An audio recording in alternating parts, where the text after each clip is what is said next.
यवतमाळच्या घाटंजी तालुक्यातील नाल्याला पहिल्याच पावसात पूर आला। या नाल्याच्या पुरामुळे सकाळपासून वाहतुकीसाठी रस्ता बंद झालाय।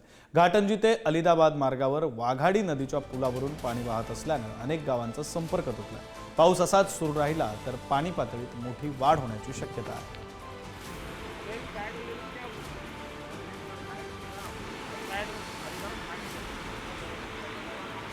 दृश्य आपण पाहू शकतो। पुरामुळे सकाळपासून वाहतुकीसाठी रस्ता बंद झालेला आहे। रस्त्यावर आलेले हे पाणी यवतमाळ मधले हे दृश्य।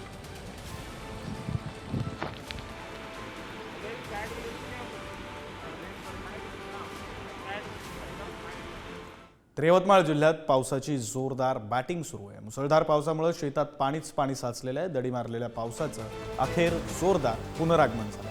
रात्रीपासून सुरू असलेल्या पावसामुळे पेरणी वाहून गेली।